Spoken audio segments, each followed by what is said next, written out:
Hello, my wonderful friends in Mexico. I'm delighted to be part of your event.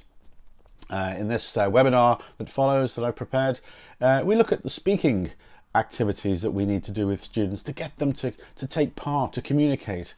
It is a difficult skill in a foreign language, and it's even more difficult when you're young, isn't it? It's kind of awkward. So what can we do to get them motivated, and how can we use our course books to really get them to lift the work off the page and practice communicating? Okay, so I hope you enjoy it, and thanks again.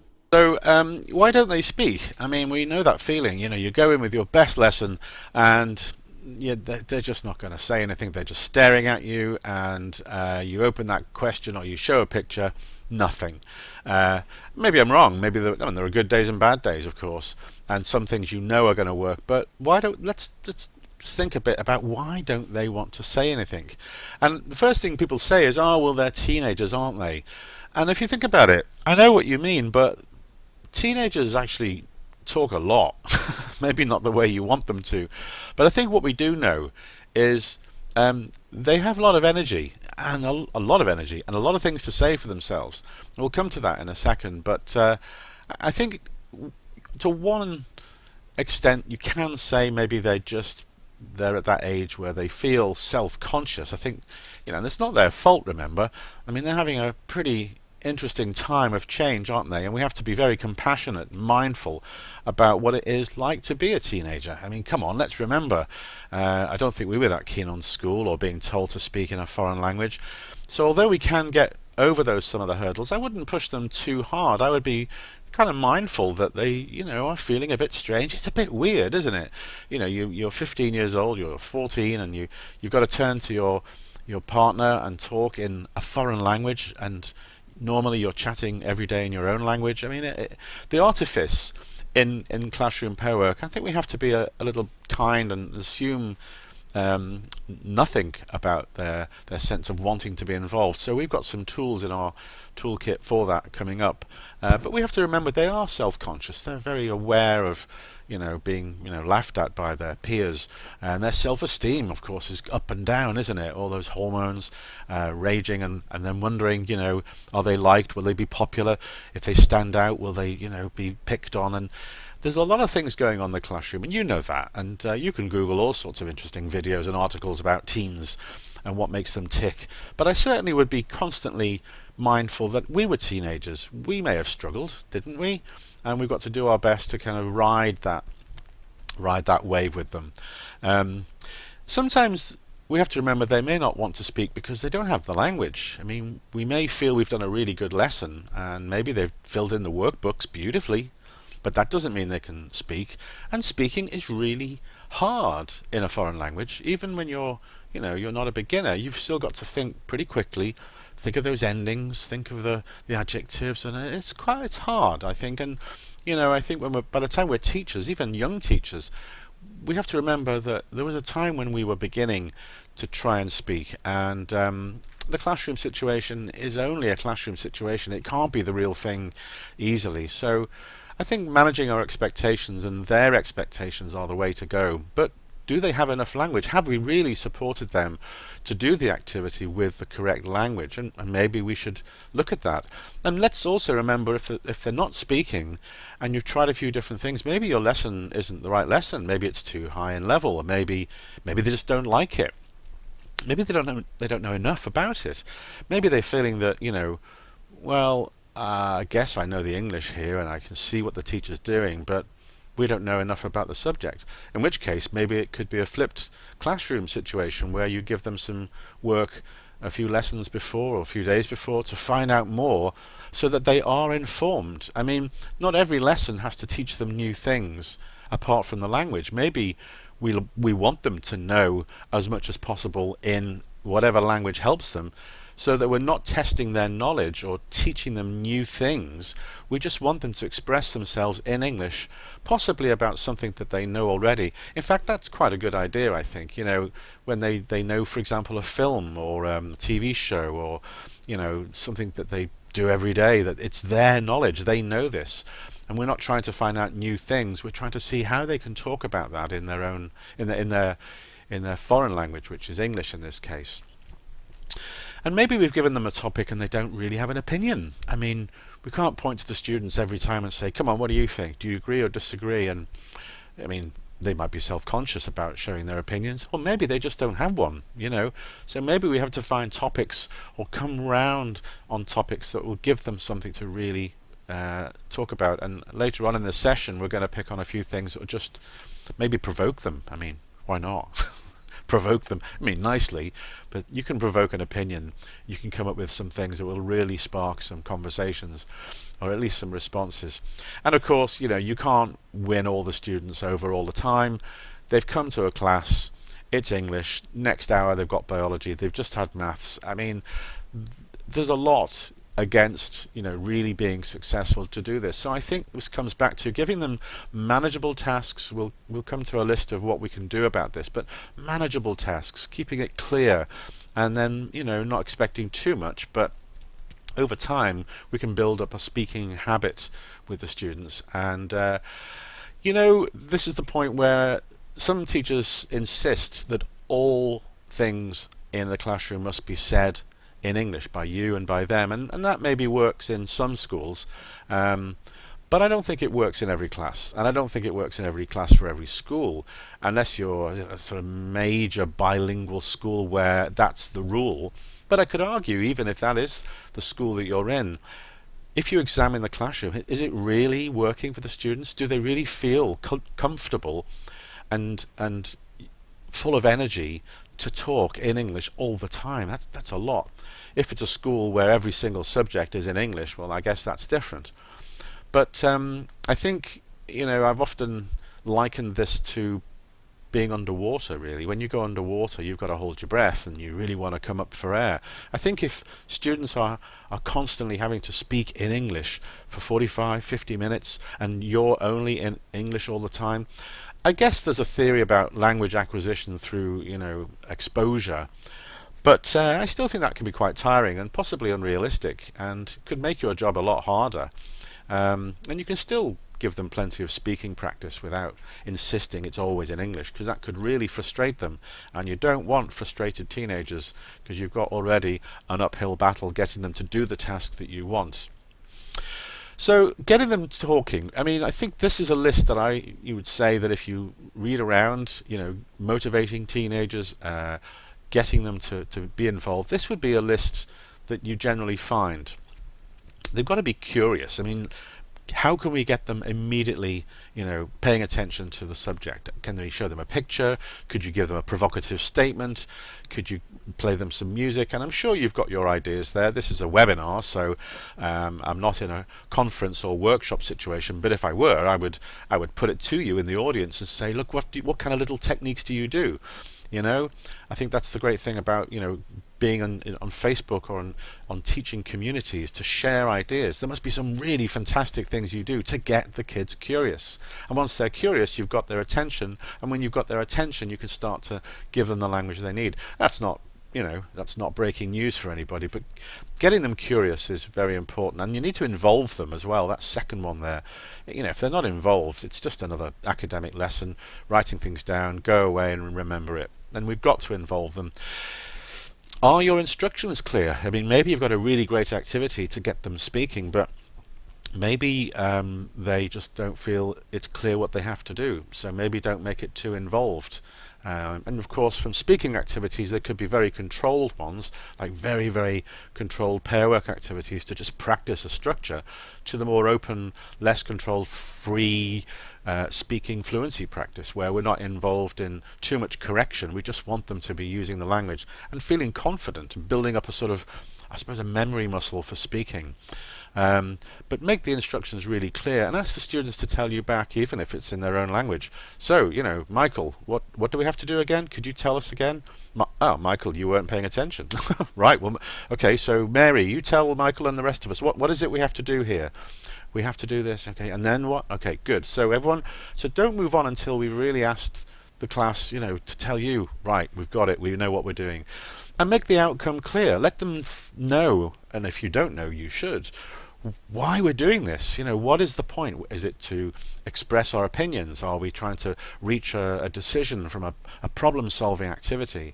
Or, is it just for practice, but in a situation where we're practicing functions like, ordering food in a restaurant or buying tickets for travel? The outcome. Why are we doing this? The last thing that you would want would be for the students to think, we're just doing this because we're in a class and that's what the teacher's telling us. I mean, that's kind of true, but can we do anything else to really make it a realistic and purposeful outcome? Rapport. Now, by that, what I mean is, if you're a teacher that's very authoritarian and you say, right, number 2, let's start speaking. You speak to him, and you, okay, we need to, let's hope we're building up a good classroom environment. I mean, you probably are, but are you building up a rapport with your students where they feel comfortable talking to each other and talking to you? Maybe some of the group work is talking back to you as a plenary, as just a group chat. If you're not passionate about the subject, or you don't make them feel relaxed, or you feel that are they afraid of you in some way, how can you kind of soften the environment? How can you make them feel comfortable? But it's got to feel relevant, and eventually, sooner or later, the topic has got to be personalized. It's all very well talking about the environment or fashion or food, but of course you'll find in Sprint, this material we'll look at later, and all materials and your own lessons have to be geared towards what's in it for me. The most popular topic in the curriculum across every country in English language teaching is yourself, myself, me, especially teenagers. It's just about their world. So all right, fashion, food, environment. What about me? What about my world? And we've got to make it hand over the topic and the language for them. And when it's personalized, it becomes more meaningful. They need the language to do it. Are you giving them enough language? Have they really understood the lesson?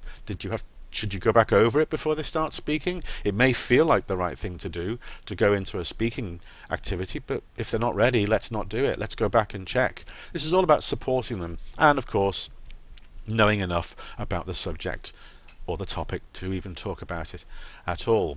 So make the goals clear, make the instructions clear, and make the task meaningful and purposeful. Let's not make it something academic because the course book tells us to. What could you do? How could you find some things online, or some pictures or videos? We'll do some of that too today. To bring life, bring a new dimension to the course book. The Sprint course has all sorts of lovely digital video components and things, but what can you do, and what can they do to go outside the classroom, literally and virtually, to bring things to that topic, to do whatever you can do to make it real? And I know it's hard and it takes preparation, but you know that it's worth it. I think the teachers' books for this course and other courses I've seen at Ellie are fantastic, but at the end of the day, you've still got to tailor make it to your students, haven't you? And that means collaborating with them, saying, hey guys, we're doing something tomorrow on cinema. Who knows some good blogs about? You got a good blog? Okay, you bring the link in tomorrow. There's a good video clip. Okay, bring that in. What's your favorite trailer? And let them bring the material to you. You're planning ahead. You know what's coming up in the weeks ahead. Work together, and I think that also builds the rapport with your students. So personalizing it and supporting them. Enough language, enough knowledge, and not correcting them too much. Really, we know there's a time and place for correcting our students, and if we're always jumping on them every mistake, we're only going to do that really if we're seeing if they've understood and could correctly use the grammar you've been teaching maybe. But really, for fluency practice, we just want to keep them going. And of course, with pair work or little groups of 3 chatting in certain controlled activities, you can go around monitoring, and it's not going to be a perfect situation, but you do have to make sure that everyone's got a chance to speak rather than just one person at a time, and that's going to be kind of dull and also stressful for those who are speaking on their own. And that's why I'm not so keen on reading aloud as a speaking activity. If you get students to read aloud, I don't think it really helps their pronunciation. They feel nervous, so it's not their best possible performance. And I think if we think about it, reading out loud is not something that we ever do in life unless you're a teacher or a religious leader or a politician. And even those people, like you, a teacher, if you were asked to read out loud to an audience, how would you feel? And if you did have to do it, you'd prepare first. So if you must ask your students to read out loud and you think it's a speaking activity, I'm doubtful that it's actually really realistic in the real world, or even a good way to make them feel comfortable about speaking. But people can disagree with me there, but examine whether reading aloud really works for all of your students, not just the ones who are confident. Let's see. But support them, make them feel comfortable, and monitor them and see, where individual students may need more help. Now in Sprint you have a 4-level course which goes from A1 to B1, and we're going to look at some ideas on how we can get them talking with the topics and the activities that come up in Sprint.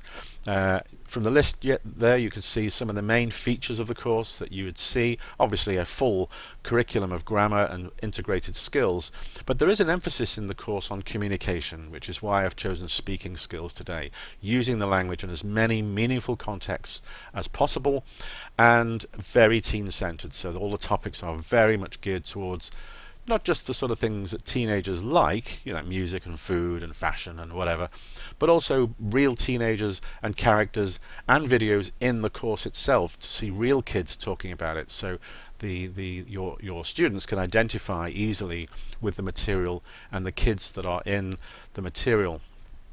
21st century skills, particularly critical thinking, comes up from time to time throughout the units, and as you often find in Ellie Publishing's materials, whether they're readers or whether they are the different ages and levels of course books, culture and other subjects in English occur all the time, and that's brilliant because that's exactly what we need.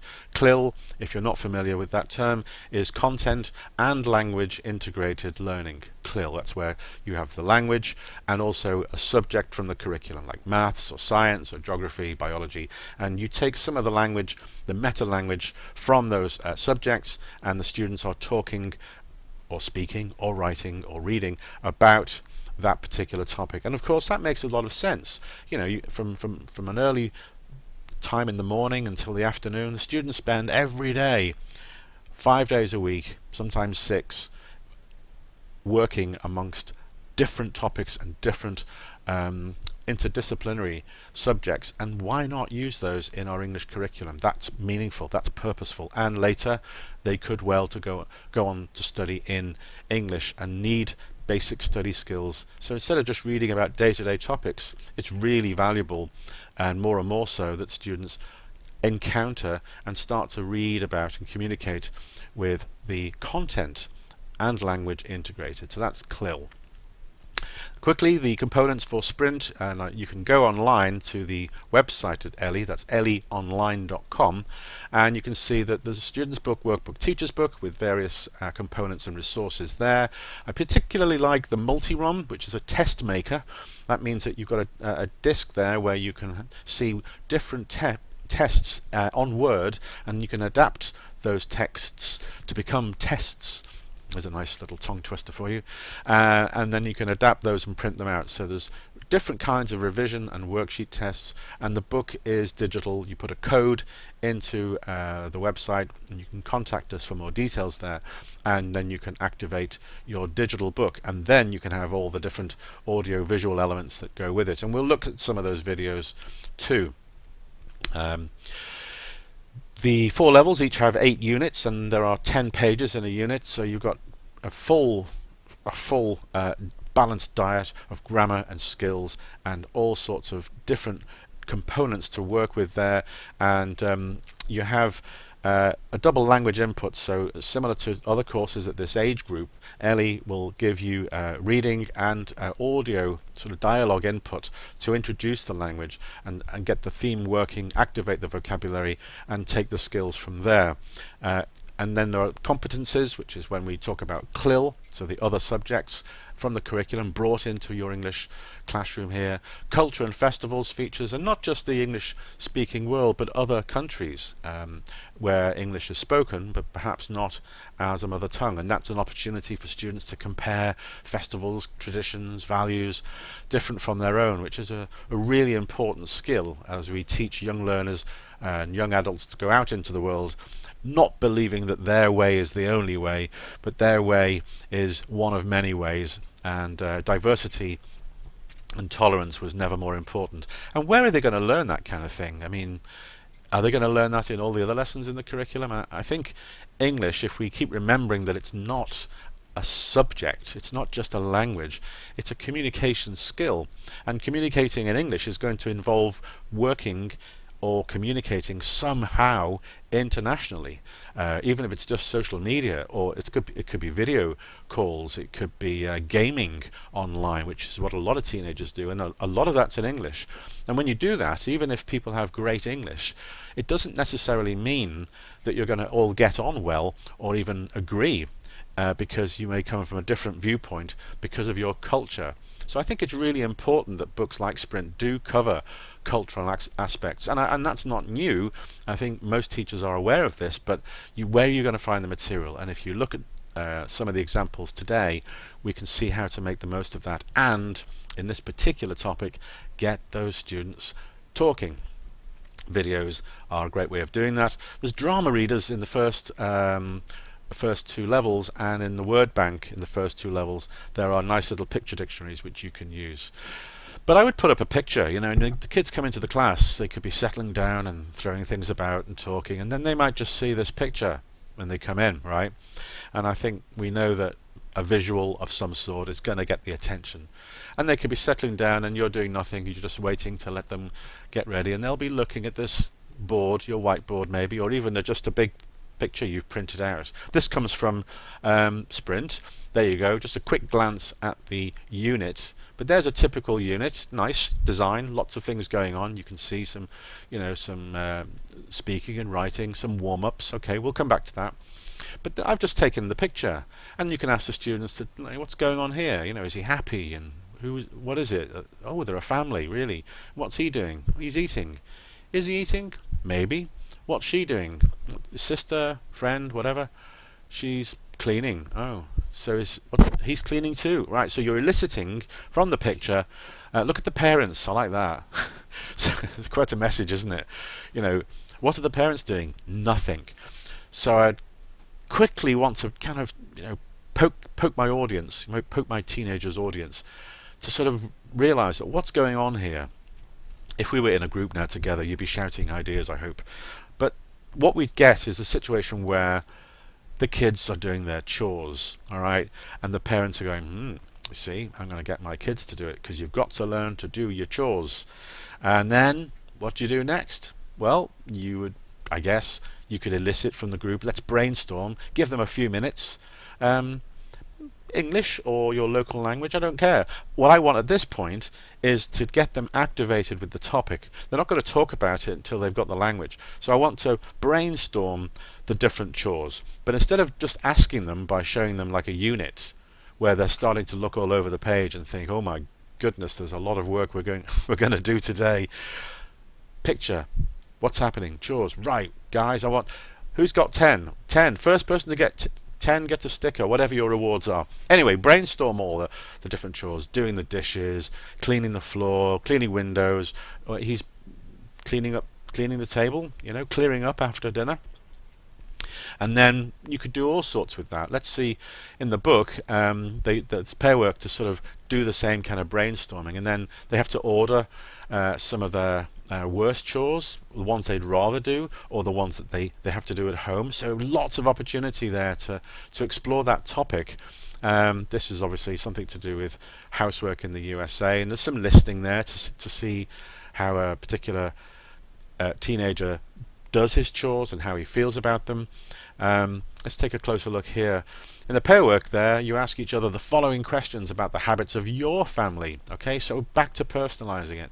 And you've got to have an opinion about this. I mean, everybody hates it, and everyone would have a preference if they had to do one chore over another. Would you rather wash the car, or would you rather put out the bin and scrape away all the food? Whatever.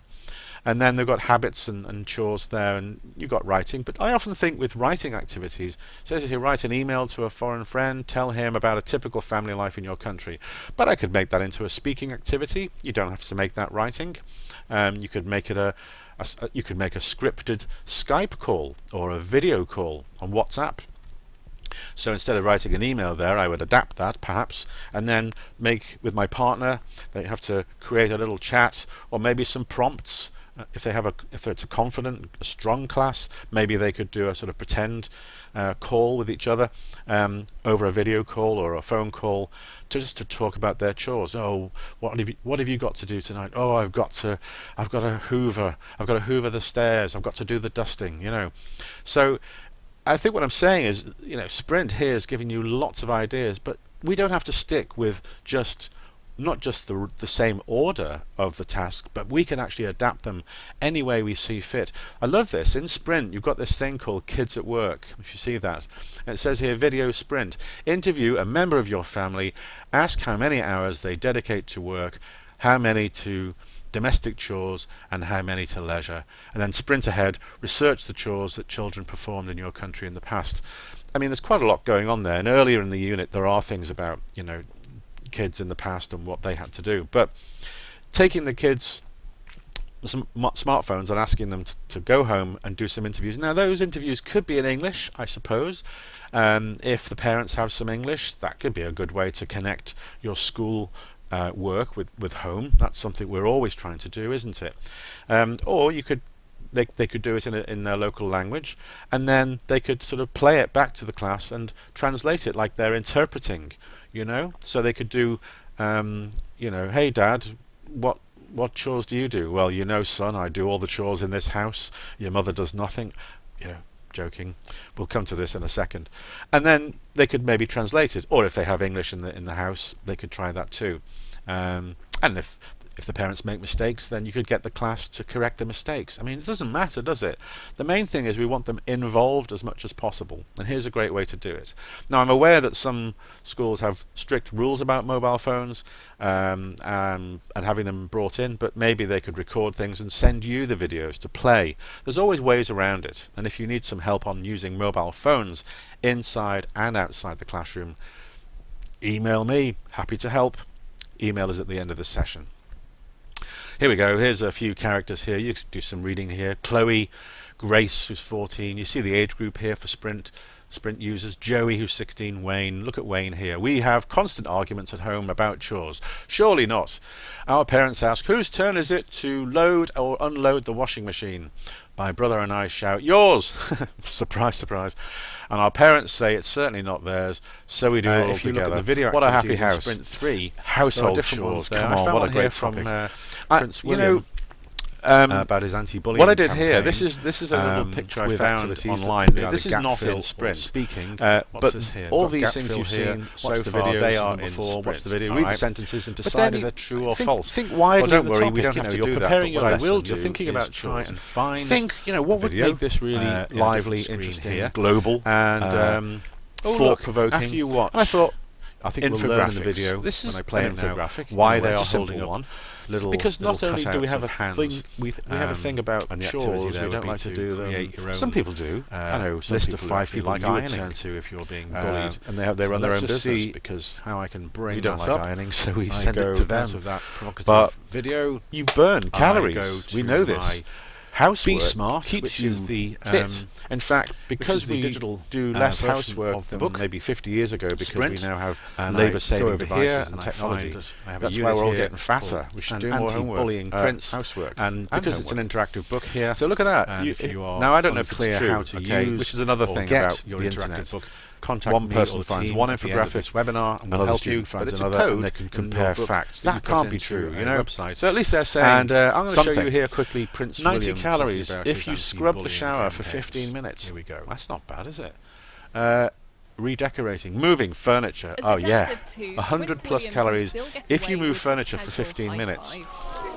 Okay, so it could cause some problems at home there. This 153 wasn't just calories about if you connecting with mop the kids for an at the hour. school in West So London. teachers, It's supporting a get charity mopping. set up How- in his mother's who mops name. for an hour? The Diana Anyway, what I Award like about for this all picture, children it's find non-gender. five Look at these people little if pink they're in characters. trouble. They already have But then I thought, 16,000 anti-bullying why don't we ambassadors wind in up the schools students? across the Now country. here's a warning. I'm going to play you a video here. So yeah, I thought He was picked there must be on some for videos 3 out there years. about chores. And then I thought, if I want to get them speaking, I want to really wind them up with something provocative. Now forgive me out there if you think that I believe in this video. I don't. But if you go back into the 50s and 60s films on YouTube, you can find some very, very interesting things to talk about. Because here, I'm just going to flip my screen, I hope, here to play this clip on women and housework in the past. Now, let's just watch it and see if I can show you what I mean by making it into a speaking activity. Let's play it now, okay? The charity found that 35% of pupils don't tell anyone about bullying, with 59% saying it made them think about skipping school. Millie was mainly bullied online. I bunked off school and Let's use some very special photography to compress the whole job of preparing a meal in phone, and every time you check, you know, a certain to see how many steps it really takes takes to get dinner on the as much as you can use the block button, which is such a great tool. Picture of just one meal out of more than 1,000. Everything. There's always Is that what you call a blitz meal? Sharing your problems with Even an efficiency expert would be staggered by the amount of chasing around and indoor road work that the little woman wants to make sure that young people feel empowered to talk about their problems and don't just suffer in silence. Iron may have to be lifted 20 or Okay, you get the idea. You get the idea. This video and its message is not the opinion of me or Ellie Publishing, okay? And it's amazing, isn't it, what the past reveals? But hey, it is provocative. I picked it deliberately because, you know, you're going to get a reaction, aren't you? If you show this kind of thing in the class.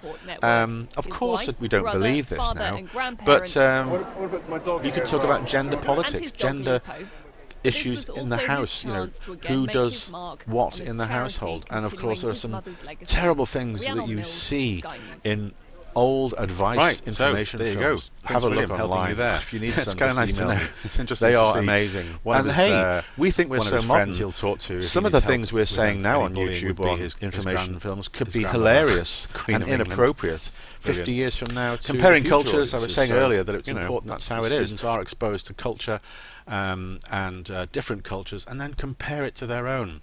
That's what we want them to do, is to kind of be able to see what is going on here in teen life in Britain and school, but how is it for you in your school, and what do you do for lunch, and what about uniforms? So these things are important to discuss as well, and get them to be thinking about other cultures. Here's one on, what's that, regions, the name of your region, nationalities, stereotypes even. That's a very good topic to talk about. Or even hear your favorite recipes or national dishes. And wherever I go, and I'm very lucky to travel so much, people always want to tell me about the food and how to make it. So let's do this in English too. I mean, you do this already, but Sprint is giving you the platform and the vehicle for the language to present this or to discuss it. Critical thinking is a vital part of 21st century skills now, so we want the kids to examine what they're reading, reflect and evaluate the content for themselves. And this is just a couple of examples here from the workbooks at Sprint. There's some very nice texts, and here are some surveys and quizzes in the workbooks. The workbooks are not just exercises.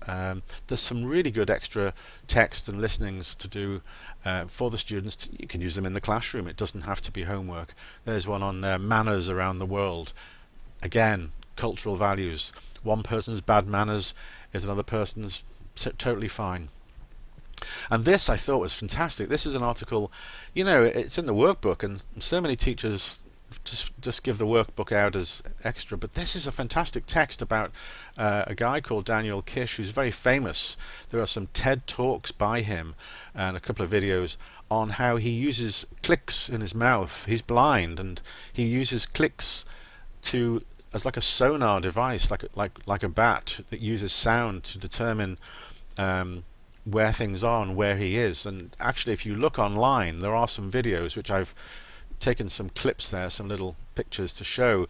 Daniel talks about this on YouTube in different ways, and documentaries. So again, an example there of finding a text at Sprint. It's great, it's very informative, and then or before, get the kids to maybe talk about it, or even find the video, talk about the video, or do their own commentary. You could find a video there. I've got one here. Quickly, let's do this. Let's find Daniel. I did have this earlier. There he is. Here's Daniel talking about his life, clicking for sound to see where he is. And now we know, by watching our students and by bat research and dolphin research, we know that echolocating with the environment using active signals such as clicking is an interactive just a process. very quick glimpse there.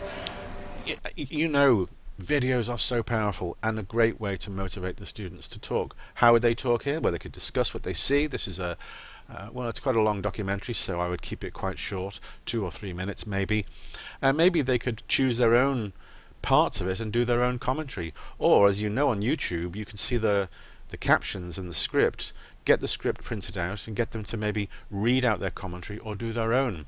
So there are lots of ways to really get the kids speaking on videos related to the topics that you find even in the workbook. And I say even because a workbook is so often reduced to just a series of homework exercises, but it can be much more than that.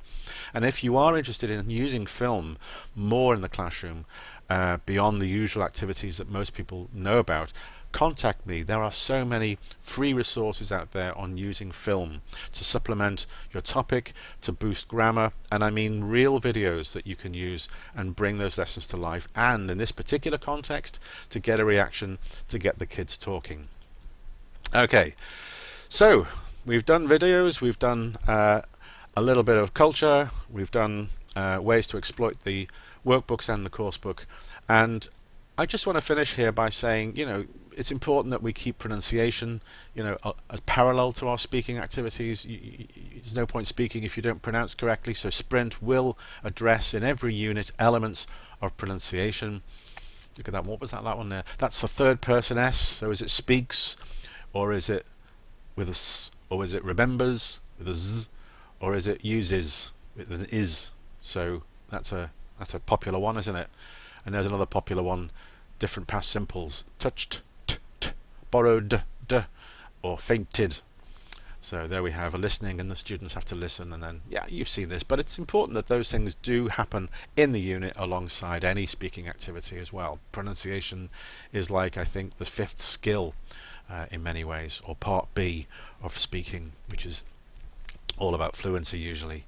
If you're interested in pronunciation, I highly recommend you look at Mark Hancock's website with all sorts of articles and resources on teaching pronunciation. And I mention this because I think pronunciation is an area where it's often left in the background, and you know, teachers can be afraid of it for all sorts of reasons, but it's a vital element of teaching English. And if you are feeling a little bit guilty right now, don't feel guilty. Just get to know more resources like these. And use the pronunciation activities in books like Sprint. Sprint will give you guided dialogues as well. So for example, here, instead of just letting the students make up a dialogue as pair work, this is very specific here. On the left, Harriet and William asks William if he has ever been abroad. William replies yes. Harriet asks where. William replies to Australia and New Zealand. So here they have to sort of look at this in the book and come up with a more natural dialogue based on these very careful prompts. And there's another one there on the right hand side. Structured dialogues, again, it's controlled, but maybe that's what we need at the beginning. And then we can move to freer practice here. This is often in exams, isn't it? Some of the Cambridge exams, you have to talk about pictures. So Sprint gives pictures to talk about purely for speaking practice, and then maybe you could, you know, get the students to bring in maybe copies, if not their real phone, to talk about their pictures in the topic you've been talking about. Let's go back to the chores. Take photographs of you doing the chores or video and talk about it. All right. So we're doing everything we can to bring the students' own real world into the classroom and let them feel that speaking is not just an activity to do in the class because you're a teacher, but because we want them to feel engaged and involved doing it. So that's all I can really tell you today about speaking skills with teens and young adults. And the key thing is to really make them curious, keep them involved, structure it, let them prepare and go from control to more freer practice, but personalize it and globalize it as much as possible. And Sprint is a really thorough course to do that. So again, you can drop me a line if you want to ask me for any links or query anything, andy@eltconnections.com, or contact your local representative from ELI at international@elionline.com. Follow them on social media. I'll be back soon with another webinar, and thank you for joining me.